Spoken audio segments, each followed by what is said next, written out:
Welcome, everybody, to Moose Milk Podcast, episode 31. 31. I'm your host, Ryan. Gonna wait a few minutes for Matt to join me, if Instagram lets it happen. Who knows? Instagram's a crazy service, but I hope everybody's doing well. We're gonna talk a lot of different things tonight. It's not gonna be one exclusive topic. Just going to go over a bunch of stuff, mostly non-Marvel stuff tonight. Trying to, change it up a little bit before we kick off, the next few months of all Marvel stuff. But, hope everybody's doing well, and thank you for joining us. As you know, we're now available on all podcast services, so haven't checked it out yet. We are now available on Spotify, on Apple Podcasts. There's Matt's bed. Look at how cute it is. Oh, baby!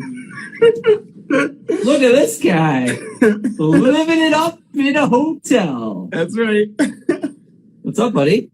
Not much, man. How are you? I'm good. You're looking like you're having a fancy old time. Oh, buddy. Well, I have to tell you, I'm not. I mean, tonight was super fun, but I literally walked in the door like 2 minutes ago. Oh, good. Yeah, it was good. Are you? That's why I didn't post. town? I was trying to get to it, and I just didn't get a chance to. And I was like, "Fuck." It's all good, buddy. Are you loving my favorite town in the world? For anybody who doesn't know, I'm in a very small little mountain town called Valemont. It's like my favorite town on earth. Nobody should badmouth this town. So I won't badmouth this town, but it is hilarious because one of the jokes, for anybody who doesn't know, me and Ryan both work in grocery stores. I work at head office level, have for about 4 years now, and basically my job is a desk job now. But this week I came to Valemont because they have no staff, and I was a produce clerk. I've never worked produce in my whole life. That's why I'm laughing so hard. And I was the only produce clerk, which is like, oh, good. Yeah, really good. Great. They're like, so when are you going to write the orders? I'm like, the fuck are you talking about? Like, I don't know how to fucking write a produce order. I don't fucking know. I don't even know what you guys sell at the store. So it's been an interesting week. And it's been exhausting. Today I put away like 5 skids of produce by myself. I was just like, holy fuck. For a guy who is like literally a desk jockey, it's like, that's a lot of work. It's a lot of product. Yeah. So, welcome to my everyday, baby. It's crazy, man. Last night I went to work. I was in charge of the store, and they were waxing the floors. Yay. So I couldn't get anything done for 3 to 5 hours on the floor. I was really happy about that. That's awesome, man. That sounds good. Well, I don't know if anybody can tell, but there's a lot of sarcasm going on in this podcast so far, where we both love our jobs. In fairness, I actually really do love my job. And once I got over... You love your job when you get to do your job. Yes. Okay, so once I got over the fact that I thought this was all bullshit, then I at least tried to... I kind of threw my usual rules out the window where I'm like, I usually do this, and I would do this, and everything has a sign. If it doesn't have a sign, what the fuck? All that shit went out the window this week. It was like sink or swim. It was just like... Yeah. So, yeah, it was an interesting week, but it was fun today. The problem with retail is it makes you very OCD about certain things. Mm-hmm. Weird things, too. And it makes you really have a way of working where if somebody else doesn't work the way you do, it sets your entire day off in the wrong way. And I notice a lot of times when I come into work after a few days off or vacation or anything like that, when one thing is out of place the way you want it to be, it really fucks up your day. Yeah, it's a total bummer. It puts you in a bad mood. It puts you in the wrong mindset. And you're just like, who the fuck would do something this stupid? And it could be the smallest of things, but it just sets you off in the wrong path of mind, That's literally the worst part, is like you look at the most mundane thing and you're like, who would be such a fucking idiot to do it like that? And then you're exactly. like I've even had to like point things out to Kate, and she's like, "What are you talking about?" And I'm like, Yeah. "It's supposed to be like this. Like, how could you even look at it and not think that that's the way it is?" And she's like, 100%. "I don't see what the fuck you're talking about." Like, it's even small things like I go into work and I see a product that's French side out instead of English side out, oh, fuck. and I'm like, "What the fuck happened this weekend? Why is this like this?" And it's like, no, 98% of people would go into the store and be like, "Whatever, who gives a fuck?" But for me, it's like my mind just goes, "Ah!" You know. That's yeah, I feel you. So that was this week, but I get to go home tomorrow. But unfortunately, it is an 8-hour drive, so that's not that great. Oh but fuck, that's a long drive. That's okay though. It'll be. So are you back like doing your normal job now for the next week or so, or do you have to go back? Not right away. I have to do some training stuff for the first day. So yeah, bummer. So Tuesday, but it'll take me a day and a half to get back to be caught up again from being off this week, right? So yeah. Emily is Bella Wilson. Hi, hello. Emily. Hello. She talks to me about my collection a lot and asks me the same question over and over again a lot. But I still enjoy the conversation, usually, when it's not the same thing over and over. Fair enough. But hi, Emily. Hello. I hope you're well. I think I came up with this tonight while I was at dinner, because I went out for dinner with some friends. Nice. I have a good friend that's down from Vancouver right now, my friend Tanya. Who I haven't seen. I haven't seen her in 7 years. Ooh. So it was a very nostalgic dinner tonight. And I know like the kind of the topic that you want to bring out tonight. And that's part of why I thought tonight's all about nostalgia. Ooh. Do you have like a vintage can of bubbly or something? Guess what I got? Lime bubbly. What? Found it finally. Regardless. Did you haven't tried it yet, have you? I have. It's okay. Oh. It's not my favorite. What's your favorite? I think peach. Yeah, me too. I think it's between lime and peach for me. Peach is very good. My point is a lot of the things we like as like nerds, as a lot of the stuff we talk about is tied to nostalgia. Like things from our childhood, things that we got into at a young age, things like video games for me, super nostalgic. Yeah, totally. Even for me. The collection of toys, the collection of all like these action figures, like the reason they're so important to us is because they're tied to a childhood memory. And so like, I really wanted to touch on nostalgia tonight just because like, I think your obsession with like what you do is tied to like childhood memories and nostalgic memories of like cartoons and comic books and the toys we collected as kids and like all that stuff. And like, it all kind of like envelops not just as like podcasts as friends, but like tonight just having dinner and like going and talking about like memories of like, yo, this happened 15 years ago. And do you remember this? And do you remember that? And it made me to go like, nostalgic, such like a powerful tool of like memories and like it is. Things like that. So when I started thinking about that, I was like, what is nostalgic to me? And what's nostalgic to me is Link to the Past. Like the video game? The video game. Legend of Zelda, Link to the Past. And so, regardless, before we get into anything, I want to say there's a video game that just came out this week called Trigger Witch. And it is exactly Link to the Past. Interesting. Like the game, like the same, like the gameplay or the story? Same basic gameplay, except you're a witch instead of Link. And instead of a sword, you have two guns and you shoot everything. But it's very, very similar in gameplay, very, very similar in like storyline, setup, like world map, everything like that. Like your wife would probably love this game. Yeah. She loves Zelda. Kate loves Zelda. Yeah. And as soon as I started playing this game, it brought me back to being like 10 years old and loving video games. So the one thing I want to recommend everybody to go play is if you love like old school, like 32-bit era Zelda like It's not style games. 32-bit. It's not 32-bit though, right? Is it? Oh yeah, it's the same graphic style. Oh, cool. Oh yeah, it's like pixelated, very very like Super NES style video game. Oh, that's sick. The game is called Trigger Witch. It's available on PS5, PS4. I assume Xbox 360, Xbox One. I don't know. I assume every normal modern day console. Not probably 360, probably Xbox One and Series X. But I think it's on Switch. It's fucking It's like 16-bit / 32-bit. It's so very cool. Genesis Cool / Super NES style. Dope. Very cool. Very cool. Yeah, I dig that, Yes. man. That's sick. That's awesome.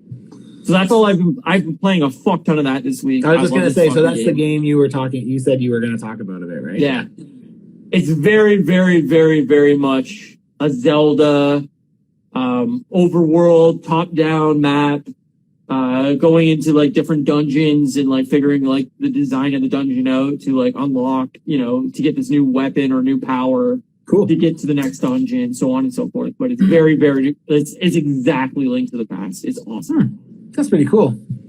Yeah, it's but like you're saying about nostalgia, it's as an action figure collector, like it is so fucking fluent in that, like in nostalgia, right? Like they have us by the balls, man. Like that's what I mean. Crazy. It's like, in a way, it's annoying because I know that like movie studios and like all these things know that like nostalgia is powerful for us right now because we're all in our like mid 30s to 40s. Yeah.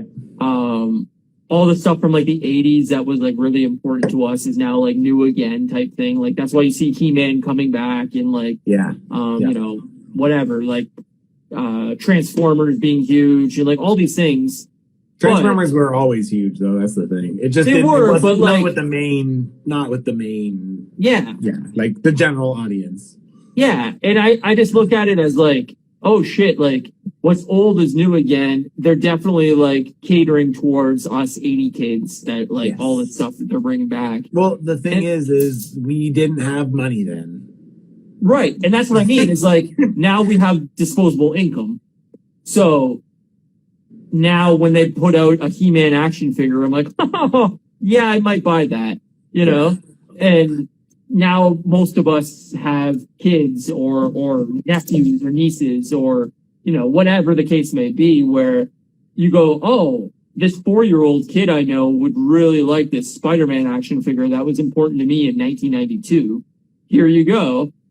And they can cater and sell that to us, which sucks because it's annoying because they're marketing to us, but which is awesome because now I get all the toys I wanted as a 5-year-old. Well, it's funny because Hasbro does a line of like retro carded figures. So like they basically put them on like the packaging from like the 90s, like from when I bought the 5-inch ones when I was a kid, right? And it's like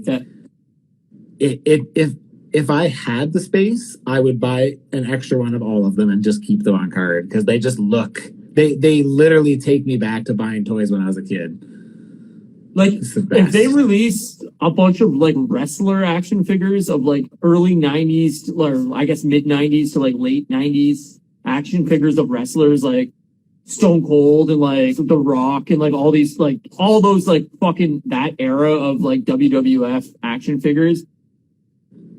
Ryan might have a problem because like that. Well, then Ryan has a problem because they have been making that and they only get better and better. They have. That's what I'm saying. So Mattel has it's even hard for me to turn it down because like I don't like wrestling. I literally dropped wrestling like a fucking bad habit. I remember like I went from never missing a Monday Night Raw or SmackDown to one day I missed it when I went on vacation and I just never went back to it ever. So that's weird. So you. And it was a huge part of my life. Like I remember I used to wrestle with my dad and my dad used to pretend he was the Undertaker and he wore these like gray gloves that he would put on and like he would choke slam me and my brother off the couch into like a big pile of like pillows and stuff. It was so funny. It's the fucking best, man. Like but Mattel makes a line of 6-inch superposable action figures called there's kind of like three tiers. So Elite was always like the best, but recently they've done this sign called Ultimate. So it's like really good articulation. They have like butterfly joints, double elbows, double knees, swappable hands, multiple heads, ring attire. Like it's kind of like the perfect version of like each character. They just released Stone Cold, as Figurehead said. They just released a Rock from like his Attitude Era time, and he's got like the you can take the like pant tracksuit and the like open shirt off. He comes with the glasses. He comes with the microphone. He comes with the hand. Fuck. Like it's those lines are a perfect example of nostalgia at its finest. Nostalgia like, at its finest. That's what I mean. It's like these are things I don't need in any way, shape, or form. Totally. I should not spend the money on them, but I'm very compelled out of nostalgia to have these action figures. It's the same way, like Ric Flair, Hulk Hogan. They just did him too. And they just did Hogan recently too. Mankind. I don't think they've done him in an Ultimate, but they've done him in Elite. Yeah, that'd be great. Like all that era, like fucking Edge and Christian, fucking. They just for Comic-Con a couple weeks ago, they just showed off Ministry era Undertaker and a Kane Ultimates, and like I saw Kane and I was like, I have to buy that. Like Kane wasn't even a favorite, but like the figure it looks fucking perfect. Like, see, and that's the thing. Like, it makes me feel. They're amazing. It makes me feel 14 again. Yeah. I'll send you pictures. They're awesome, man. Seriously, I've had a hard time. They started with Bret Hart and Ultimate Warrior, and I'm like, fucking give me a break. Honestly, we're actually gonna start with the two, like my two favorites. Yeah. I still didn't get them, but I was like, fucking this. And see, like when you unboxed your Dragon Zord figure or whatever, nostalgia. That was like an exact thing of like, why on earth would I ever buy this? This has no use to a practical lifestyle at a 36-year-old male. Mm-hmm. But I'm like, oh my God, do I want that more than anything? Like, yeah, man. I wanted a Dragon Zord so bad as a kid that like every Christmas for like, I don't know, 3 years maybe, I was like, oh yeah, I want a Dragon Zord. And like, obviously, I mean, I grew up in a family that like my mom, was a single mom. She didn't have like a ton of money to spend and blow on Christmas. We got great Christmases, don't get me wrong, but it wasn't like she was buying me all this crazy shit. And like, I always wanted a Dragon Zord and I never got a Dragon Zord. And like, man, now I can buy a Dragon Zord. Should I buy a Dragon Zord? No. Do I want to? 1000%. When I got that figure, it was extra nostalgic for me because when I was a kid, I couldn't get the original Megazord and the Dragon Zord. Like we sold out way too fast. I could never get them. Yeah. So my first Megazord when I was a kid was the Thunder Megazord. So that one holds a special place in my heart. But my neighbor Justin, we always used to play together, and he had the Dragon Zord and the original Megazord. So we would bring them all together and play and kind of thing. And between the two of us, I think we had almost the whole Ranger team. I think we were both missing. I think Pink was missing from both of our collection or something. So, but getting those ones was like extra nostalgic because it reminded me of playing in like my backyard with Justin and like, it was, man. I think Pink Ranger was my first like childhood crush. Yeah. I think Topanga was mine, but Topanga was up there too for sure. Yeah, I don't know which one predates each other, but like, I feel like Topanga would predate, but maybe not. Maybe I'm wrong. My friend Brett right now is rewatching Boy Meets World in its entirety. How's that going? And he's like, it holds up like really well. You should definitely rewatch it. And some stuff can't bring myself to do it, but I really want to do it. Just do it for Topanga. I might. But it's creepy now because I'm like 36 and she's like 14. That's a good point. Don't do it for Topanga. Yeah, do it for you. It doesn't work now.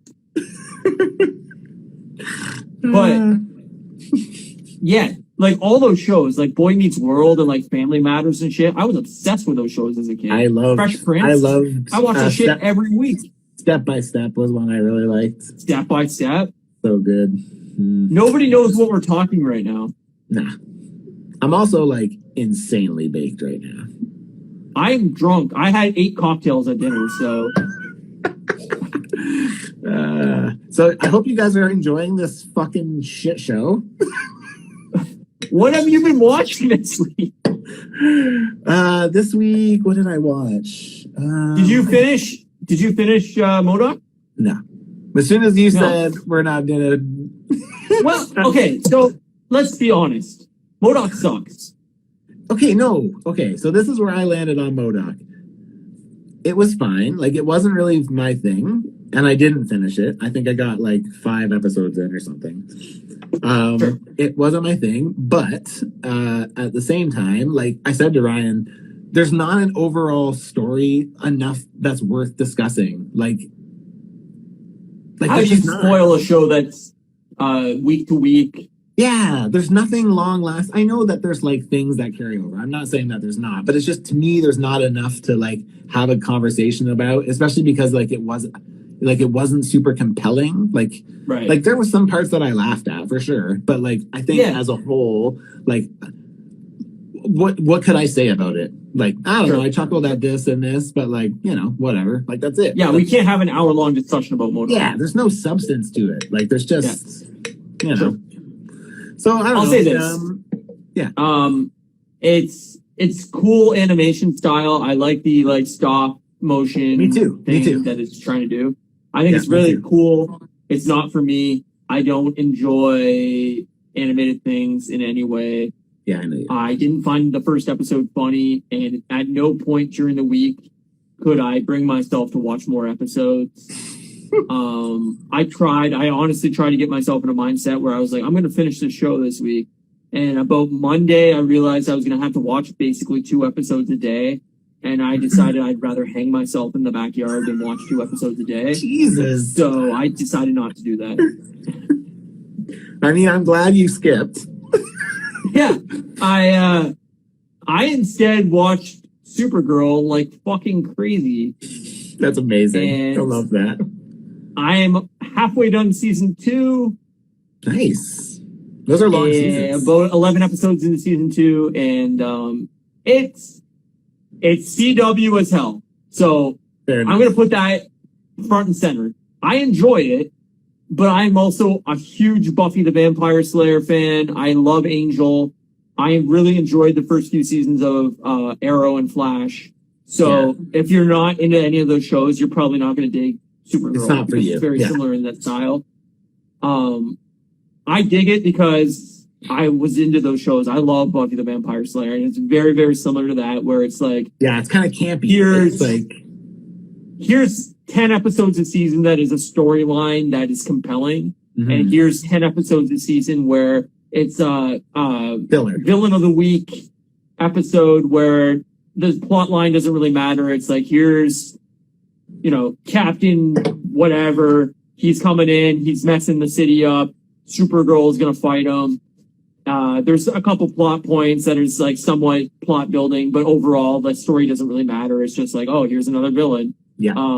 The episodes that do build the storyline, I find very compelling. I like the overall storyline. I think the actors and actresses in the show put on a very likable cast. They're all very like compelling characters and everything like that.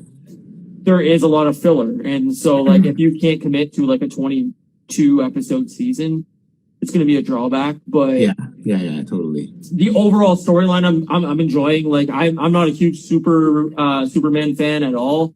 I put the shirt on specifically just because I've been watching so much of the show. But yeah, like Melissa Benoist is a great Supergirl. I find her very, very likable as an actress. The rest of the supporting cast I find very, interesting. They're great. They're likable. They have, plot lines that are likable for the show. But if you've seen like Arrow or The Flash, it's very similar. It's very similar in plot points. It's very similar in overall storyline. But I'm gonna keep watching it. I'm half done season 2, and I'm trying to finish the entire show before August. So we'll see where I get. Jesse's posted today that today was their last day of filming. Right, I saw that. Crazy. I haven't seen him in the show yet. I think you said season 3. Yeah. So I'm not there yet. Where I think Nicole comes in, Dreamer comes in at season 3. Maybe season 4. I think. Yeah. So I think he's obviously not there yet. 3. I mean, Alex Danvers is in the show, but she's not like a superhero yet. Yeah. She just like basically plays Supergirl's sister, adopted sister, or whatever. But yeah, overall the show's enjoyable. It's a fun show. I like some of the plot points. I just watched the episode that Kevin Smith directed. Oh, nice. Yeah, so as soon as I seen his daughter's in the episode as a character. Oh, really? One-off character or whatever. And as soon as I seen her, I was like, "Oh, that's Harley Quinn Smith. This is definitely the Kevin Smith episode." Like, only Kevin Smith gives her work. yeah, exactly. Like, she's only usually in Kevin Smith stuff. Not that she's a bad actress or anything. No, I know. She was in Once Upon a Time in Hollywood. Oh, wasn't she on that compound? Like, wasn't she like one of those hippie people or whatever? Yeah, I remember that. Yeah. But I can't believe I do remember that. Overall, I enjoyed the show. I've watched that this week. I've watched a ton of that this week. I could talk like literally an hour about all the stuff I've watched this week. So if you have anything else, you should jump in now. Well, I can tell you what I did this week more. So like this week was like a busy, and I'll kind of use this kind of as a quick chance to just like promote something. So this week I've been like super busy with the Secret Santa that I'm helping run this year. Right. So I can't remember if I told you I was going to help him run it, but I always you did a whole live about it, right? Yeah, a couple nights. It was so fucking fun, man. God, I had a fun time with that. It was good. But yeah, it was a good live, and I'm super excited. We've been trying to get more people. Actually, Figurehead in here, I don't know if he has signed up yet, but time is of the essence. Only tomorrow. That's all that's left. But we've been chatting with him about signing up, and I think the last couple of days we've gotten actually a couple. Not like verbal commitments, but not the actual sign up yet from a couple like relatively awesome customizers. One of which I've been trying to get to join even before I was helping organize. So I'm super excited to. I won't say who it is because I don't want to make them feel like they have to if they just told me they were going to and weren't. No, I think that's part of the excitement of it, right? Is you don't know exactly who's all involved and who's all signed on. And you don't know who you're going to get. So like, it's a really cool idea. And like, it's so fun, man. If I had any talent at all, I would sign up for it. If I could make something like anywhere near the caliber that you could, I would be like, oh yeah, I'd totally do this thing. But I mean, I could draw you like a 2-year-old action figure on a piece of paper and hand that in, but I don't think that's going to help anybody. We've had to turn other people down for more. So yeah. Exactly. But yeah, like I'm super excited to fucking do it, man. Like I'm pumped. I'm excited that we've got some really good new talent this year. And I think we're probably gonna land, if the 2 people I'm thinking of do commit, we're gonna land just under 40 participants. Wow. So yeah, that's a lot, man. Yeah, it's a lot. That's awesome. Yeah. So, and I might actually do an Instagram handle for the event. And like, I'm trying to like get it off, like not off the forums. Like, so we use the food. This means literally nothing to you because you don't know what the fuck I'm talking about. But there's a forum online that's like, the site's like pretty well known as like a good toy site.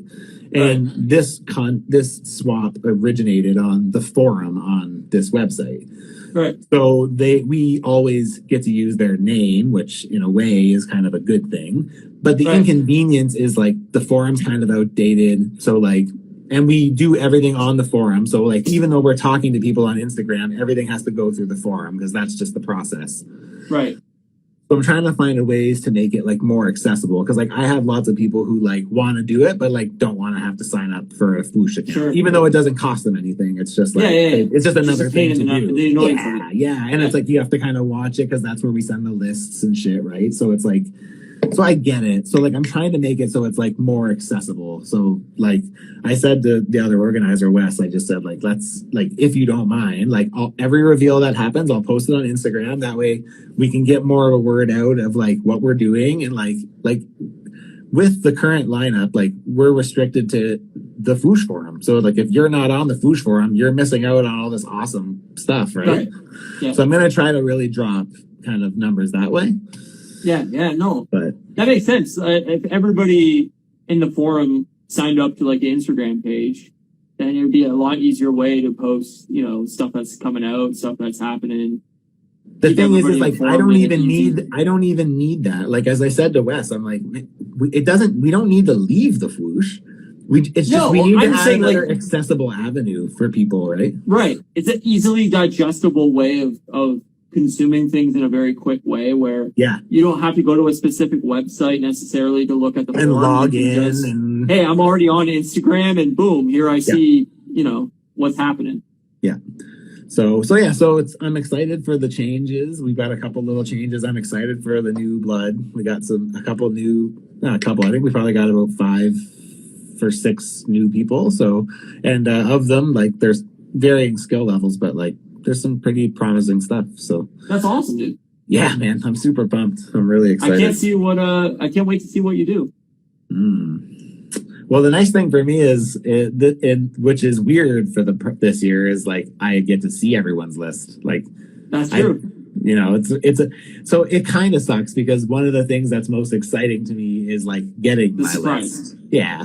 But it's like in this circumstance, it's like no matter who I get, I'll have already seen their list. So what you're basically saying is you're now Santa. Essentially. Yeah. I'm growing the beard out. I was kidding. Just gotta work on that gut. Yeah, believe me, I'm working. So, I also have been watching Australian Survivor still. I'm going to mention that. It's very good. How's that going? It's so good that if anybody in here loves Survivor, you have to watch Australian Survivor because it's way better than American Survivor. So I highly recommend that. Also, my favorite show that's called The Block. That's an Australian show as well. The new season. Been watching that for like 4 weeks. Yes, the new season starts next week, so I'll be watching that as well. BC Sasquatch says, "Who stole your toy display?" The hotel came in and stole it. Jay, I'm in Valemont right now, so I'm on a work trip. I go home tomorrow. Nice 8-hour drive. Can't imagine 8 hours on the road. Take breaks. It's all good. There's a movie on Netflix called Wrath of Man. I watched. Also very good. What was it about? It's like a kind of John Wick-esque revenge story type deal. I don't want to spoil too much, but it's your typical action film. Definitely like if you enjoy those type of movies, you're gonna dig on this. If you're not, is it a Netflix exclusive? No, I think it came out in theaters, but it's on Netflix now. I watched that last week. Cool. There's a show called Car Masters. I'm not a car guy in any way whatsoever. I couldn't tell you a name of a car other than like Mustang. I know cars require gasoline and wheels to move. I don't know anything else about cars in any way, but for some reason the show is super compelling to me. It's on Netflix. Oh my god. And it's basically a car garage where they like buy like a used car somewhere and they fix it up and then they try to like upsell it to like they keep trying to like trade it up until they can get to like a really high end car. Okay. So it's like they'll buy like a used shitty like rusted out whatever and then they'll repair it, fix it up, whatever, and then they trade that for like a higher end vehicle and then they fix that up and trade that for a higher end vehicle. And each episode is kind of them trading up in the world. And for some reason, this show just speaks to me. I find it super compelling. Were you a fan of maybe Pimp My Ride with? It's kind of like that, but more practical. Like where Pimp My Ride was like, "Hey, we're gonna put an Xbox 360 in your trunk, in the passenger seat." Yeah, it's like, well, that's not practical at all. But this show is like, hey, this is just like a really cool, fast designed, well-made car that's like super into cool a marquee sign. Yeah, exactly. We threw an exit sign on your trunk. I hope you like it. You know, it's like, that doesn't do anything for me, but okay, cool. It looks cool. Yeah, so it's not so ridiculous and over the top. It's more like nice and like. It's just like a fancy, cool, like fast car. But I don't know. I don't know anything about cars, but I find the show compelling. And one of the main women in the show is like beautiful, so that helps too.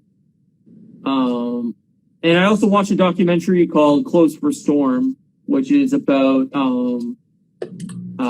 Six Flags New Orleans that opened and then closed because of Hurricane Katrina.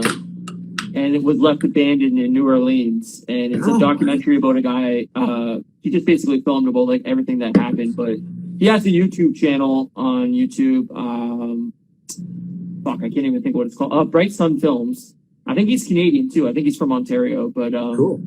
He does like a lot of stuff about like abandoned companies, abandoned buildings, stuff like that. I love that. He did a full-length documentary that's available like wherever you buy movies and stuff digitally. But it's all about Six Flags New Orleans that left abandoned. He's got some like really cool footage of like what happened after Hurricane Katrina and how high the water was in the park, and like goes through like all the different parts of the abandoned amusement park and like all that stuff. And I don't know, I find that stuff really compelling. Yeah, it's, like, that would be interesting to me. Yeah, it's like very apocalyptic and very I don't know, just like in a different world where you could see like a zombie movie being filmed in this park or whatever. And like I love that kind of stuff. So I watched that too. I recommend it. It's cool. But nice. I think that's all I started watching this week. That sounds good. What's it called again? Sorry. Closed for Storm. I'll have to check that out. It's what they put on the sign of Six Flags New Orleans right before the hurricane. They posted on like the what you'd see in front of like a grade school or whatever, where they got the sign up front. Yeah, they had that in front of Six Flags New Orleans, and it says "Closed for Storm," and then that never changed. So as of today, it still says "Closed for Storm" on it. Crazy. That sounds crazy. I went to New Orleans for a food show once. It was cool, man. It was we took an Uber somewhere, and the guy was telling us about how they had to use the arena for like shelter for people or something like that. And like, man, there's like, it's crazy, dude. There's a lot of crazy stories from that. Oh, for sure. Like seeing the footage after the hurricane and like people like living on the roofs of their house to stay away from the waters, and like it's sad. It is sad. It's compelling from a human element of like, this is like real life shit that like most people will never have to go through, but like people survive this and like live through this and still are dealing with it to this day, like in areas of New Orleans. So, I don't know. I found it very compelling. I thought it was really well filmed, really well shot. He did a great job. So that's awesome. I need to watch that for sure. I have to remember to do that, or I'm going to forget because I'm fucking stoned off my ass. So I closed. I'm even writing it on the little notepad. I got to take notes too, or write things down on my phone, or I forget to. Jay asked, BC Sasquatch Man asked, what did we think of New Masters? We did talk about this a couple weeks ago. You only watched like one. I watched the first episode. Yeah. I actually, okay, so like here's the thing, is like I know BC Sasquatch Man is a massive He-Man fan. I know that he is, like, and I know that most of like the diehard He-Man fans fucking hate this. Like I have a friend, my buddy Elvin, Astonishing News and Reviews, like he did like a 30-minute run on his podcast about how much he fucking hated that show. And like to me, I was like, okay, I know who He-Man is. Like, I recognize some of the characters. I think it... Okay, so spoilers for anybody who hasn't seen He-Man, but, like... So they kill He-Man and Skeletor in the first episode.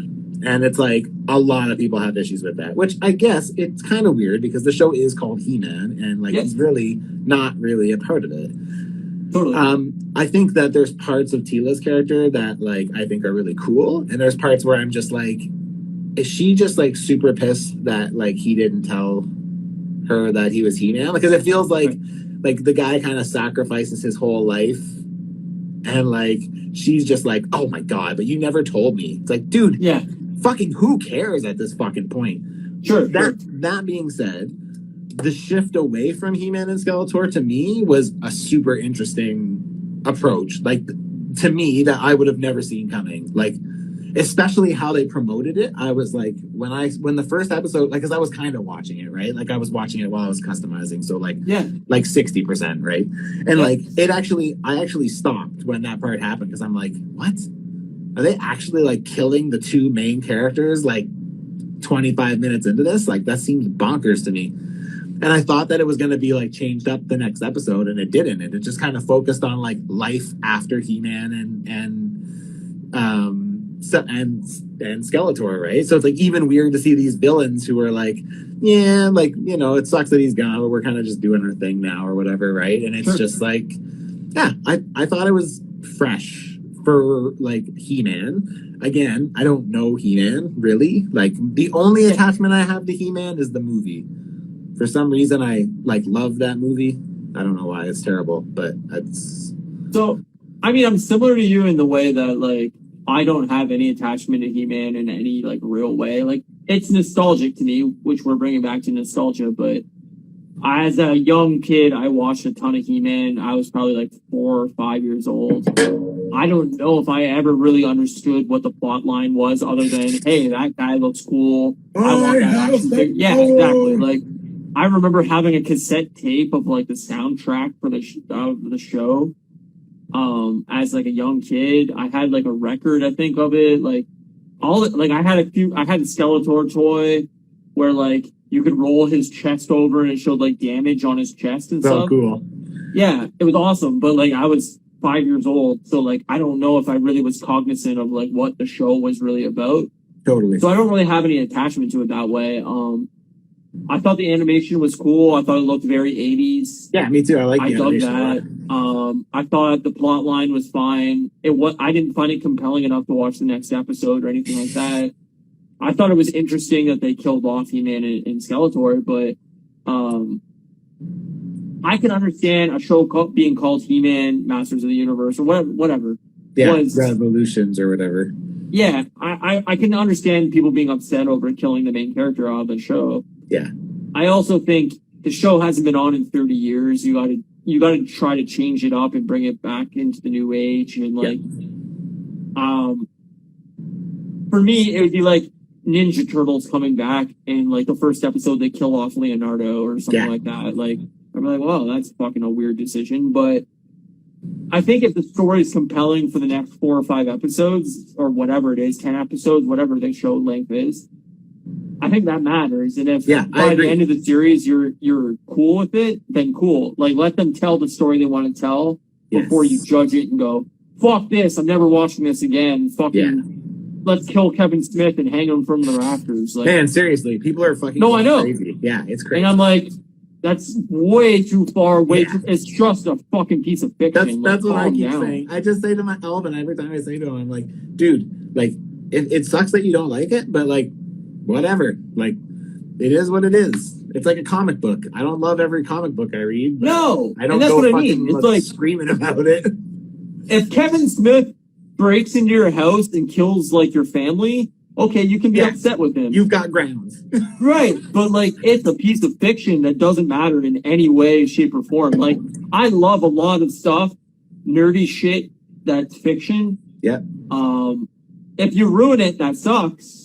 But like I'm not gonna tweet at the person and say, like, I hope you die. Like that's 10 steps too far. Like calm yourself. To me, that's you making too big of it. Like it's just like totally. Like he killed off a character you like, and now you're killing off a director you like. Like why? Like and it's just like it's funny. It takes me to like Star Wars fans a lot too, right? Because it's like even you and we vary differently on how we like Star Wars. To me, I'm 100%. Like I love the original trilogy. Like I didn't love the prequel trilogy at first, but when I put it into retrospect, I'm just kind of like, it serves its purpose. Like, I don't love it. I don't hate it. It's just there. And like, I feel that way about the sequel trilogy too. Like, I think they made a lot of really stupid decisions with that. But at the end of the day, whatever. Like, it's their shit to deal with. And like, it is what it is. I'll say this. This is my theory on this. Time is a problem. The longer space of time between original movie or original trilogy and the next trilogy or the next sequel or anything like that, fans of the original movie or original series of films have a theory in their brain about where the storyline goes. Yes. And they build it up in their head. of what they want these characters to do, where these characters have gone, the plot lines of what they would write into a sequel or whatever. And when the next thing comes out and it's not that, yeah, they get upset and they get hurt by that because they think they know these characters better than whoever is writing this film. Yep. So look at there's tons of examples of this, like Dumb and Dumber 1 compared to Dumb and Dumber 2, which happened 15 years later. I mean, it's not like a great plot line of a movie, regardless, because it's just a comedy film. But the sequel sucked because it just repeated the same jokes. Yep. Star Wars from the sequel or the prequel trilogy is like, you had these theories on what the Force was and how mystical and stuff it was. And then when that gets explained to an actual science, you go, well, that's stupid. That's really boring. That's not what I want. I didn't want the Force measurable. Yeah, we didn't need the definition. Right. Like, you didn't need to go there. And I think that's what it is like, the theory in your head is always cooler than the actual explanation of what the actual thing is. And it's more fun to have theories. It's the same as the MCU. Is me and you can talk about what we want to happen with the future movies, what we want to happen with X-Men, who we want casted, where we see this going, so on and so forth. And that's fun. But then when it actually gets hammered out and this is what we get, we may not like it. Yeah. And that's fine.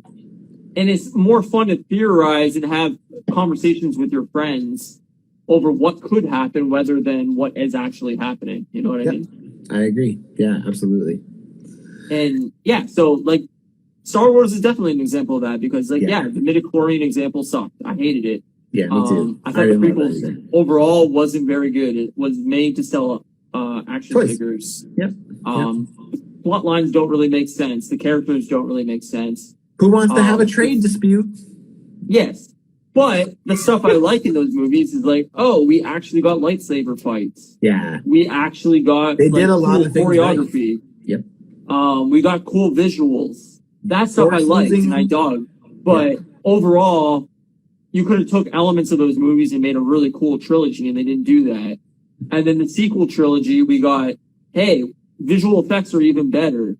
But guess what? We're still not actually got a cohesive storyline. We still don't really have what fans wanted out of this franchise.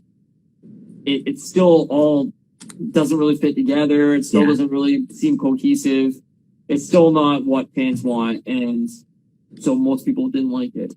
You know, the hard thing about trying to please fans is like we're just such an opinionated bunch of fuckers. It's like well, that's what passion does, right?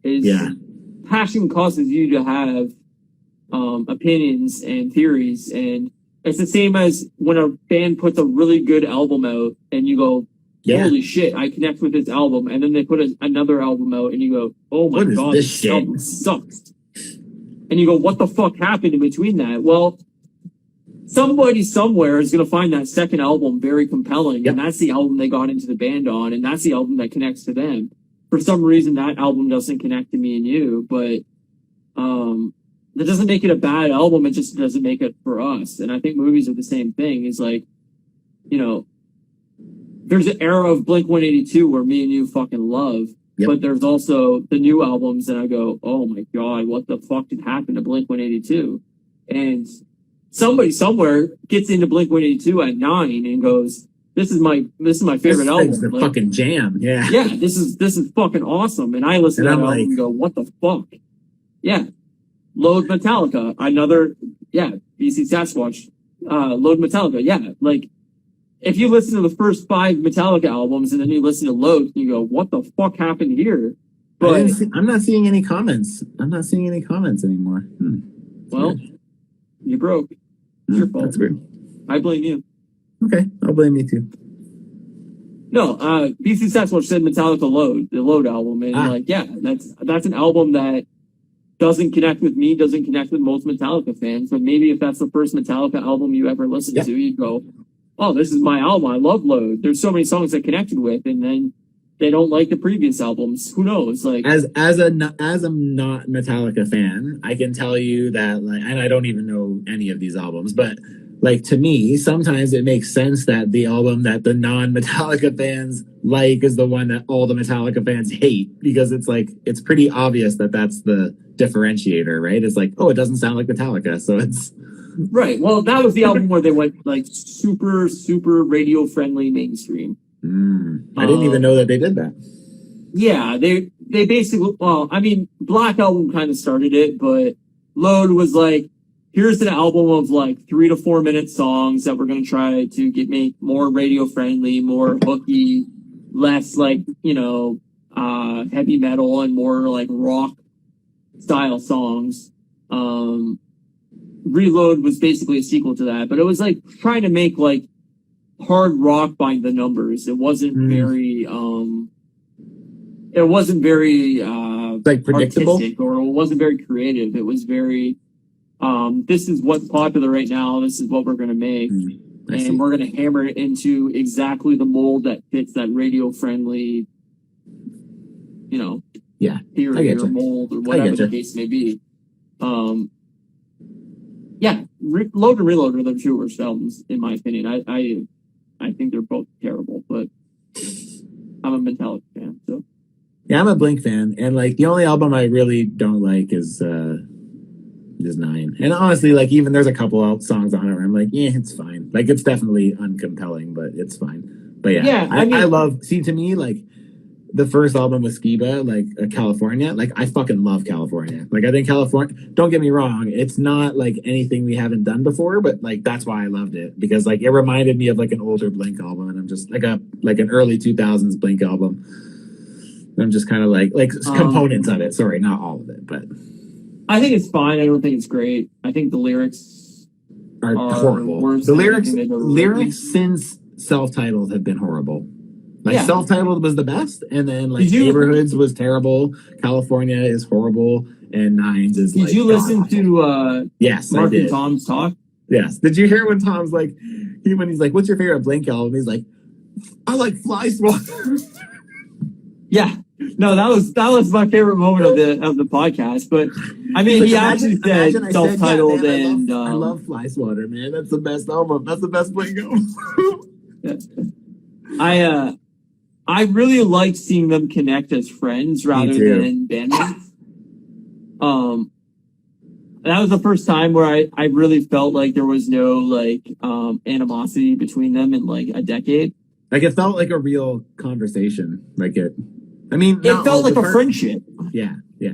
It felt like two friends reconnecting, even though they may have not talked in a couple of years or like whatever. Like it felt like a real friendship, and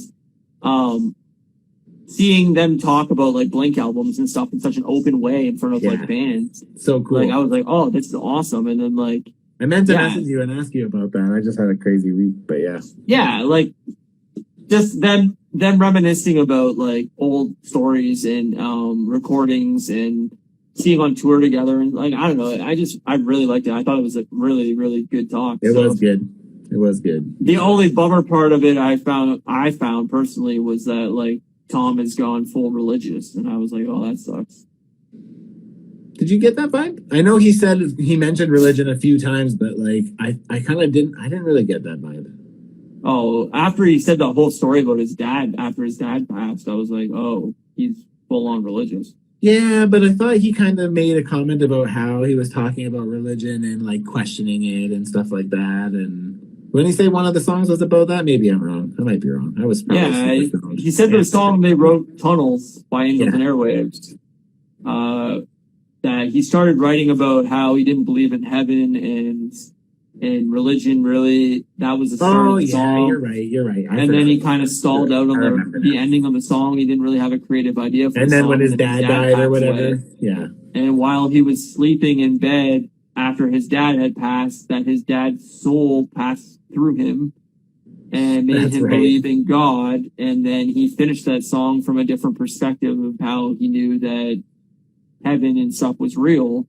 And that was, I'm not trying to judge anybody. I believe whatever makes you happy, whatever makes you more sane as a human, believe in that. I don't care. Don't push it on people. Don't kill people because of it. Don't hate people because they have different opinions of you. Whatever makes you happy and as a sane human and gets you through life, believe in that, and I'm fine with that. But for me, I don't believe in afterlife. I don't believe in religion. I don't believe in organized religion, especially. I don't believe in heaven. I don't believe in hell. I don't believe in ghosts, any of that And stuff. I just don't think about it. Yeah, and that's probably the best way to be personally, but I found that very, I don't know, very like, oh, well, you got kind of nutty on that one. And this is coming from a guy that's believed in aliens for I was gonna say 5 years. it's not the first time he's been nutty. Yeah, he's always been a nutty dude, but night BC Sasquatch says good night. So night, man. Thanks for coming up. Peace. Yeah, I found that a very odd part of the top topic, Yeah, but I don't know. I liked it. I thought it was really good. I have to say though, the format of the show I don't care for. Like No. It was annoying to have to like scroll through it 15 seconds. I kind of just kept like just because I just wanted to hear them talk. I didn't need to hear like all the blinks. I mean, it's fine, but like I also don't really give a shit too, right? So Sure. I didn't really find the banter with the people at the beginning that good either. Like, I thought Mark was funny, but I also wondered why he put a reverb on his voice. So I was like, why does it sound like he's in a well? Yeah, I didn't hear that aspect of it. I didn't hear that part. I just heard like the super cut of it, basically, where it was just like I should have just looked that up. I don't know why I did. It was like 30-minute condensed conversation or whatever. But yeah, if you watch it through the actual thing, the process, it's pretty exhausting. Yeah. But I mean, I think that's why radio has basically died, is because nobody wants to listen to all the bullshit of radio. They just want to hear the music. So my assumption is that's probably why that doesn't work anymore, is because nobody has the patience to sit through. If you want the talk parts, you use a podcast. If you want the music parts, you listen to music. So exactly. Spotify covers you on both sides. Well, and I think that's why television has died in general, right? It's like, you have to find me a very compelling show for me to sit through 35 minutes of ads to watch a 40-minute program or 30-minute program. I agree. And generally, when I'm watching something, it's because it's on streaming and there's no commercials. I can just skip through anything that's annoying. I can watch it on my time. I can pause it. Yep. Anything on demand is more compelling to me than, sitting through 25 minutes of commercials every episode. Yeah, man. I get you. Yeah. Staying on the topic of nostalgia, we kind of talked about this a little bit. So, we kind of already brought up Power Rangers a little bit, but I've been trying to tell Ryan about like how cool the Power Rangers are right now, because so Boom Studios is a comic studio, and they've been putting out Power Rangers books for probably like, I don't know, maybe like 4 years or something like that. And essentially what it is it's like, it's not technically like the same as like the show, in the sense that they don't call it the same timeline. Like it's kind of like a slight variation. I guess basically it's those characters, but they wanted to like add on to them. So they basically set it in modern times. So like they have cell phones and like stuff like that, right? But the characters are very similar to what they were in the show. It's kind of like if those characters were in modern time, they basically just updated them for like modern time, right? Okay. So the one story I kind of wanted to talk about a little bit was the story about Lord Draken. So like Lord Draken is a lot of people kind of consider him like the like best villain in like Power Rangers history, and essentially it's Tommy Oliver. So in an alternate timeline where when Tommy lost his, like, came out from under the spell of Rita in the TV show, he joined the Power Rangers. He kept his power and he joined the Power Rangers. But in this universe, he made the decision to stay with Rita instead and kind of carry out her plans. And over time, after she kind of like taught him like how to do like the spells and the stuff like that, he kills her. Oh, sick. Yeah, and decides that he is going to like take over the world and like be the number one. And so he sets out on this mission to like kill all these different Power Rangers from all these different kind of timelines and stuff. So he starts by going to the main Power Rangers time, like the timeline where he kind of like the Jason of that timeline, and in that timeline, Jason was taking on the White Ranger powers instead of Tommy. Okay. So he basically catches them right as they're doing it, and he kills Jason and takes the power for himself. That's sick. So he has white and green powers, basically. And like his story is like super, super long. It spans over like I think like a couple years. But the kind of the long and short of it is he travels through all these different timelines. He kills all these different Rangers, and he kind of creates a world where like he is like the supreme ruler, essentially. And with that, that's awesome. Yeah, it's sick, man. And like he's like ruthless, right? Like after he kills Rita, he like makes friends with Finster. Do you remember Finster, the guy who made all the monsters and shit? So like he ends up like, make my monster grow. So he ends up like turning him into a cyborg and like uses like parts from Alpha 5. Like he like kills Alpha 5. Wow. And, like so it becomes Finster 5. And then like it's like his closest and like kind of only like friend. And then at one point in the series he just like kills him for whatever. He's just like, nah, whatever, I just need information from you, so I'm gonna kill you. That's and he's sick. Just like, yeah, man, it's so crazy. And like he becomes, so this is only in comic form then. Yeah. Only in, so there has been when they did this big thing where he kind of started to go across the different dimensions and kill everybody. It was called Shattered Grid, and like they actually like had Jason David Frank come back and play him in a live action kind of promotion for the thing. So there is like live action footage of him in his like Draken getup. Yeah. But he becomes like obsessed with like he doesn't understand like why people like why every Tommy he meets in every universe is a good guy, and he becomes obsessed with like not like trying to understand like why everyone's a good guy, and like he's the only like villain of them. Yeah, it's crazy, dude. If they made that a show, I would watch that tomorrow in a hot second. So like that's what I kind of thought. The reason I brought it up is because they're now talking about rebooting Power Rangers. They've basically Hasbro owns the brand now, and like they have essentially said that they are no longer going to be using the Super Sentai format, which is basically what they've done for all the Power Rangers. Is they take footage from a Japanese show and then they cut it with American-made shows, and they make so. They've decided that after the current show, they're no longer going to be using Super Sentai. It's going to be, or maybe it might even be this series. I might be wrong. I don't really watch it, to be honest with you, because the TV shows are really kiddie. But like, if they could reboot that in like a PG-13 or an R-rated kind of thing, maybe not R-rated.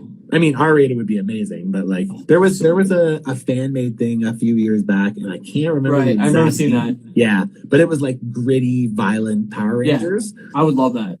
Sign me up. Like, where do I sign? Because like I would be all the fuck over that. Same. And that makes me wonder what Hasbro is going to do with that, because obviously their intention are to sell toys. However, I think that at this point they've realized that the toy collector community that are like our age are like willing to spend money on stuff, right? So, but do both. I agree. Well, they do that already. I think make a kid version of Power Rangers that is put on Saturday morning, whatever the fuck. Make a kid friendly version of the show where it's Power Rangers. It's a typical Power Rangers. Then make like a rated R version. Put it on Amazon Prime or Netflix or whatever the fuck, and make it violent, make it cool, and push that towards 30, adult nostalgic people that are like love the show growing up and want, like a well choreographed, well shot, violent version of Power Rangers. That'd be sick, man. It'd be awesome. I would love to see what they could do if they just gave someone the reins to go ahead and like have fun with it and like take it in a little bit of a different direction, right? Like even when they tried to do that with did you see the last Power Rangers movie? The one in 2007? Yeah, I did. I didn't like it. It was horrible. I thought it was really bad. I also was not a fan. Have you ever gone back and watched the original Power Rangers show? I did. Does it hold up in any way? No. It's I would love to go back and watch the enjoyment is 100% nostalgic. Yeah. I would love to go back and watch like the Evil Tommy like 5-part arc or whatever. I won't lie, it's probably the most compelling like line of the whole series.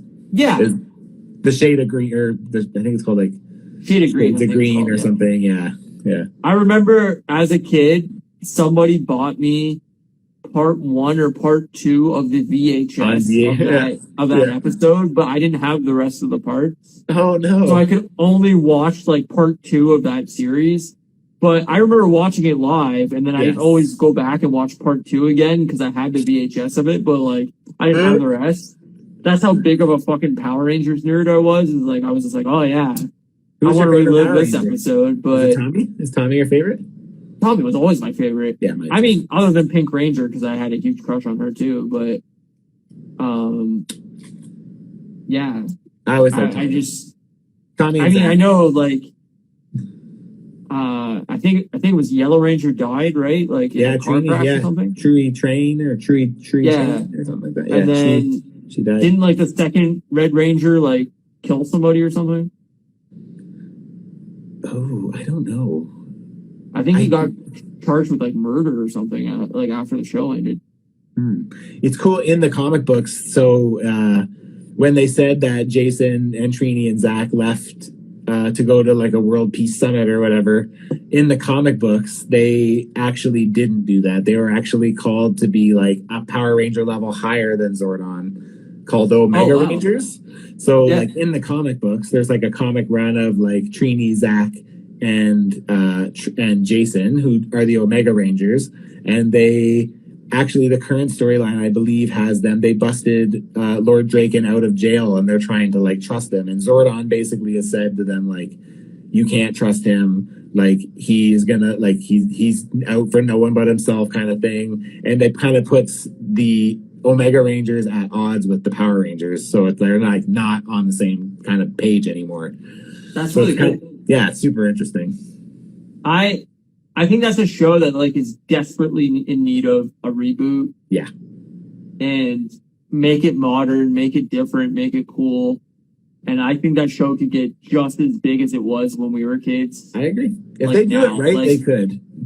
Yeah, if they did it right, like I think that show would be really cool. Like they honestly need to listen to Jason David Frank. I hate to say that, but like he knows what the fan base, like the Power Rangers community is fucking insane. They actually have a convention that they do every year. Well, like I was telling you privately, like I saw that he's creating like a new that's Power Rangers movie show, whatever the hell it is. And it's not Power Rangers because he can't get the rights to make it called Power Rangers, but it's a Power Ranger show where he's going to make it like violent and adult and whatever. And I'm like, that idea is really cool. Why can't he just get the rights to Power Rangers? Like, why won't they just say, but Hasbro do whatever you fucking want? Because Hasbro's still a toy company. We'll put it on Netflix or like, Amazon Prime or something that like, kids don't have access to it necessarily. You can do whatever you want with it. We'll make this the adult version and we'll reboot the show to be more in line for children. Like we'll get a new young, 17, 18-year-old cast for kids today. Like what a huge missed opportunity. I hope that they do something cool with it. I won't lie, I don't have like high hopes. I mean, I don't see it ever the thing is it's super hard to recreate that, especially because like I don't know, have you ever watched, I'm assuming you have you ever watched The Toys That Made Us? I haven't watched it, no. Oh man, you should watch it. It's you would absolutely like it. There's one on wrestling that's so fucking good. So it's basically it's on Netflix, and it's basically a show that's about like the toys about from when we grew up, and each one's about an hour long, and they have one on wrestling figures. So any of the wrestling figures from when we were growing up, it's all about those. It kind of tells the story about like where it started and where it got to, and like if there was any drama. There's one about Heman. There's one about Star Wars. There's one about Star Trek. There's one about Ninja Turtles. There's one about Power Rangers. The Power Rangers one's super interesting. And like one of the things they say on it is like when they were trying to sell that to to to TV stations and stuff like that and cable stations, everyone was like, no, like this is stupid. Why would anybody want this? So in order to entice them, they actually gave them a percentage of like merchandise sales and basically said, if you show this, like we'll give you, it was like apparently like unheard of in like that sort of thing. And he said, they said it basically like encouraged these cable companies to like promote it for them basically. And like when it like worked and it actually like went crazy viral, like that's why nothing could keep up. Like the toys, like, because they didn't expect it to blow up like it did, right? Oh, I remember, like, I was 7 or 8, maybe. I remember my older half brother had told me about it because he's like 2 years older than me, and I don't know whatever I was, 7 or 8, and he knew I was obsessed with dinosaurs, and he's like, "Did you see this like show for Power Rangers?" And I was like, "No." And then I remember seeing the trailer, and it was like coming in like 2 weeks or whatever the hell it was. They kept advertising it on like Fox, whatever animation hour on Saturdays or whatever the fuck it was. Fox Kids. And I remember seeing it and going like, "Oh my god!" And I was so stoked for the show. And then it started, and I had watched that like first 2 seasons like every week. I was obsessed with it. Yeah, same. Just because I was obsessed with dinosaurs, and they all had Dragon Zords or fucking whatever Zords, and it was all like dinosaur based. And I was like, "Oh my god, this show's amazing!" But I remember after, I think it was season 2 when like some of the main cast left. Maybe it was season 3. I don't know. It was season 2. Yeah, I was just like, oh no, they lost half the cast. Like I don't care anymore, and I just stopped watching it. And I remember seeing like bits and pieces of future seasons here and there, but it's the same thing we say about MCU. Is I think once you recast and once you start bringing new people in, it loses that mystique, it loses that nostalgia, it loses that appeal. And I mean, maybe by then I was like 11 or 12. I was probably getting into wrestling at that point and just kind of fell off it. But yeah, I fell off it when it switched to Zeo. Yeah, I liked. Don't get me wrong though. Like even in my collection, like the only Power Ranger stuff I collect that's not Mighty Morphin is like I will finish the Zeo team just because I think their helmets are really dope and they're also like Zordon era. So like I think Zordon era is like Mighty Morphin, Zeo, Turbo, and In Space. I think that's it. Okay. So I remember looking it up on Wikipedia like, I don't know, 5-6 years ago and seeing that there was like 30 different seasons. Yeah, there's tons. And like but all they these basically different, like every season is a new theme or new like they basically tell a different story. And I was like, most of them don't like connect to. A lot of them don't connect to each other. Yeah, it's like a new cast every year now. Yes, and new Zords and new bad guys, and like after the Zordon era ends, it's like Rita and Zed were kind of part of it for like from like Mighty Morphin and like even I know they weren't main bad guys, but they were still present in Zeo and then Turbo. I don't know because I didn't watch, and then In Space I know they had at least a presence again, but the way they ended their story was. The Red Space Ranger, I think, blows up Zordon on purpose, and it basically like neutralizes all the evil in the world or something like that. So Rita and Zed just turn into normal people, and then they like leave in love, and that's it. Like it's just, naturally. Yeah, so that's the end of Zordon. He kind of kills off Rita and Zed at the same time. So that's very weird. Yeah, totally weird. But yeah, like honestly, man, like I feel like it would be super hard to recreate the power especially because it's not like what they were doing was super cool. Like I said, in retrospect, when you look at it now, you're like, this is so fucking lame. Cheesy as fuck. Yeah, so lame. Yeah. So I don't know where the appeal came in, but it worked. Yeah. Worked. I think it's the time and place, man, is like that innocence of early 90s. We didn't have anything like violent like that where like I mean now looking at it's not violent, but I remember my mom saying like, oh, this is too violent for you at age 8, age 9, whatever. And my mom made me a White Ranger costume. I mean, I wasn't even allowed to watch The Simpsons growing up because my mom was like, oh, this is bad. My mom used to like rent us like the person would be like, are you sure sleepaway camp's like not a great thing? Like, oh yeah, it's fine, they're good. Like me and my brother are like they seven. can do whatever they want. We're 7. We're gonna watch Sleepaway Camp. We're gonna see someone get their head run over with a lawnmower. Yeah, no, Totally. I was reversed. I remember like the like I might have said this earlier on when we talked about movies, but like the first R-rated movie I ever seen was Scream, and I had to like take my mom out to watch it. Like I was at a friend's house, and her and his mom made me call my mom to see if I was allowed to watch it, and I fake dialed a number, not my mom's number, and was like, "Hey, mom," like having a fake conversation, being like, "Can I watch Scream?" Blah blah blah blah blah, and then hung up the phone, and she was like, "Oh, did your mom say yes?" And I was like, "Yeah, mom said yeah, it was good to go," and hung up the phone, and then I watched Scream, and I like that's probably why I love Scream as much as I do. But that makes sense. Yeah, it was like a world-opening experience for you. Yeah, I had never seen that level of like violence and whatever, and like I just was never allowed to watch that type of stuff growing up. Like that's a lot of ketchup. Very very protective of us. Yeah, that's crazy, man. Yeah. Sweet. Well, nostalgia. It's powerful. You know what else is powerful? Bubbly. I love how we both said the same fucking thing. So good. Bubbles in your mouth, baby. So nostalgia. Is that the end of the episode? Do I have anything else to say to you? I wrote something down. Let's see what I wrote.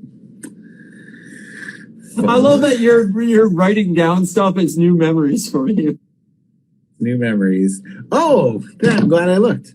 Hey, did you happen to see that Star Cruiser vacation thing at Disney?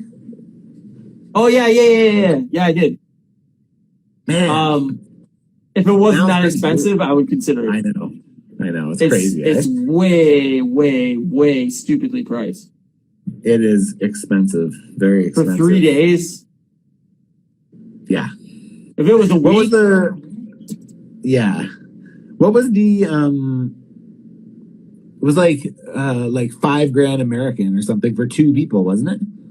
For 2 people for 3 days. 3 days, yeah. That is like I'm not trying to. I mean, it's overpriced, but that's like food and like all your activities too. Yeah, plus but like the park. If it was that price for a week, maybe. Yeah, that's that price for 3 days. That'd be worth it. No. I'm not saying that I think it's worth it, but I'm saying it sounds fucking really cool. It does. It sounds awesome, but like I want to be. I would rather just go to an all-inclusive vacation somewhere for a couple grand for a week rather than spend $5,000 on that. Like, it's way too much money. I'm gonna just demand blue milk. I'm just gonna be like, I'm gonna go and get belligerently drunk and be like, bring me the blue milk. Is there tequila on this? Can you make a white Russian? Tequila. Can you make a white Russian with that blue milk? Exactly. Yeah, I thought that was pretty cool though. I was like, oh man, that's how you use the property to make money. Like, oh yeah, for sure. Because there are Star Wars fans that will pay that, no problem. 1,000%. Yeah, no problem. I love the idea of like, I would love to go to Disney. I would love to see the Star Wars park. I would love to do all these things. The prices are outrageous at this point. Yeah, they're crazy. Yeah. Maybe once COVID is done and over, let's hope, fingers crossed, sometime next year or, whatever, where travel's open, there's no worries, there's no concerns, you go wherever you want. I'd consider going, but not at that price point. Like, it's expensive. Yeah, it's way too expensive. I mean, but I'm seeing that everywhere over, like, I went out for a friend's birthday last weekend, and the restaurant had increased their prices like threefold. Yeah. And I'm just like, sorry, I'm not getting a side of fries for $14. It's not happening. Like, you're out of your fucking mind. Like, I'll go buy 3 bags of fries at the store for $14. Thank you. Like, but I mean, there's no French fry on this earth that's worth $14 to me. You're out of your mind. We're completely opposite there. But the point, but I mean, you have to see it too, working in the grocery store. Like to me, we were talking about this at dinner tonight. Like, I have had vendors this year give me 3 price increases already, and it's only August. And I'm Oh, talking 100%. about bakery goods. It's not even like meat and like the shit that constantly changes, right? Like No, meat and I mean, of course, I and- see it all the time is where like every company's downsizing their products, 10, 20 grams. Yeah. They're upping the prices or keeping the price the same for less product. I get it. Don't get me wrong. I understand these restaurants and stuff are hurting after, a year of being closed or 6 months of being closed. Yeah. They got to make their profits back. I totally understand how things work. You got to understand where I'm coming from. Whereas I'm not desperate enough to eat your food to spend $15 on a bag of fries. I will go and make my own fucking fries for that price. And like, I'm sorry, but like, I don't eat out that often. So like, you have to be giving me something fucking amazingly delicious for me to spend an absurd amount of money on it. So like, for $20, $25, $30, $35 a meal, you better be giving me like a nice steak or like something like that's good rather than like, here's some fries and a burger. Like, no, I can make that at home for $25. Thanks. Like, I can make a better burger than I'm eating here. So, that's where I'm at with it. Is like, I love eating out at a restaurant. Don't get me wrong. If friends have a birthday or something like that, and they're like, hey, we want to go out for dinner, I have no problem going out for dinner. But, there's a line I'm going to draw where like, I'm not spending $50 on a meal unless this is like a very high end restaurant. Like, it's just not happening. And I would be the kind of person that would be like, $15 for fries. That's fucking outrageous. I'll have 4 fries, please. Yeah, no. I'd rather buy like good cocktails in a restaurant for $15 than food. Like, if I'm going to a restaurant, they're like, here's a really, really, really good old fashioned for $12. I'm like, yeah, that's fine. But if they were like, here's a really, really good plate of fries for $12, I'm like, no. That's not happening, sir. You mean not use fries as the example? I love fries and I'm pretty hungry again. Fries are fine. I think potatoes are a wonderful fucking vegetable or whatever. But we know where we land on this. Potatoes are fucking posers, man. I hate potatoes. 1,000%. But I'm not spending $15 on a potato. I wouldn't spend $15 on a potato either. Even I wouldn't do that. That's where we're at, boy. Well, that's because potatoes suck balls. Unless they're French fried. It's the only way. Baked potato, delicious. French fry, delicious. Hash browns, delicious. Pierogies, delicious. What is good? What is it? Pierogies. Yeah, pierogies are pretty good too. Well, what are we talking about here, buddy? I just listed 4 pierogies or 4 potato products you enjoy. No, I don't like baked potatoes. Those are fucking the worst. Baked potato is like the ultimate cop-out. I'm going to drown you in your own saliva if you ever talk that ill about potato again. That's the end of the episode. I threatened my co-host to drown him. Do we have What If next week? So when are you seeing Suicide Squad? I don't know for sure. Like probably next week, but I don't. It really depends on my friends because like I won't go by myself. I don't. You should try to see it by next Friday. I don't think I'll be able to. All right, well that's sad. So next week, What If? I'm seeing Suicide Squad next Friday with friends before the episode, so I can have an opinion on it. I won't spoil it. Let me see what I can do. Is it? It's on HBO Plus or HBO Max. Yeah, it is. I'm seeing it in theaters. I don't want to buy it, but like to talk about it. Maybe I don't know. We'll see. This will be the first movie I've seen in theaters since Star Wars Episode 9. Yeah, man. I haven't seen a movie in theaters in a while either. So that's 20 months. Yeah, but I anyway, don't remember the last thing I saw, but. So we'll talk about Suicide Squad when we both have seen it. We'll do an open discussion on that because I'm very excited for it. But What If is next week, right? Or no? Am I wrong? It's out today. What If is next week? Oh, okay. Yeah. Okay. What If comes out on Wednesday? Okay, cool. So we can talk about the first episode of What If. If Matt's seen Suicide Squad, we can talk about that. If he hasn't seen that, we're going to do a full 35-minute talk about Blind Buffalo. Not Ryan's favorite, but we'd still take it for free. It's fine. But what was I just going to say? I was just going to say something as you were saying that, but I don't remember what. Do you have anything else to pimp before we end this out? Another thing that was brought up is apparently, You know how they mentioned that Peggy Carter or Captain Carter is going to appear in Doctor Strange or whatever too? Yep. Now they're starting to say that. Remember when I said that there was like a thing in the Loki show where it looked like Peggy Carter? Yeah. Now apparently people are saying like that might be like a tie-in thing, right? Where Peggy Carter. Cool. Fuck, man. I'm excited to see what they do with What If, and honestly, too. I like the animation that I've seen. Yeah, me too. So, I think it's cool looking. Yeah, so I hope that overall it's a really good show. I don't know if I'll buy in for the whole series if I don't like the first episode, but I'm going to give it a chance. Yeah, I'm excited. Apparently, it has as big of ramifications on the MCU as Loki. That's what Kevin Feige said. Yeah, so that's what I thought too. It's going to be important. So, watch that on Wednesday. Yes. And then come back next Friday. Watch us talk about it. Yep. We're now available on all podcast services. So if you haven't subscribed, go follow, give us a like or follow. Yeah. Follow us on Spotify, follow us on Apple Podcasts, download every episode, even if you don't want to listen to them. I don't care. Those early ones. Download them. Give us some numbers. I skimmed through a couple early ones. You're right. They're bad. They're a little rough around the edges. That's fine. I don't care. Guess what? We're like anybody who, as you do things more and more, you get better at them. It's true. And week 1, we weren't great. Week 31, we're fine. We're not great. We're fine. Let's spend the next 5 minutes patting ourselves on the back. I mean, let's just really fucking do it. Week 65, we're going to be fucking stellar. Come back in 34 weeks, we're going to be great. Yeah, just bear with us. We're almost there. Give us a chance. We're halfway there to being listenable. Exactly. We're tolerable for 4 to 6 minutes at a time. True. If you stop and come back, yeah, be good. Listen, cook dinner while you listen to 6 minutes of us. Turn it off. Next day, come back. 6 minutes again. True. You can get an entire episode done in a week, and then boom. No, you couldn't. No, you couldn't. Sure.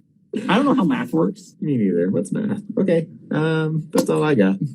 All right. So follow us on Instagram at Customs by Matthew at Moose Milk Media. Follow us on Spotify. Follow us on Apple Podcasts. Download the episodes.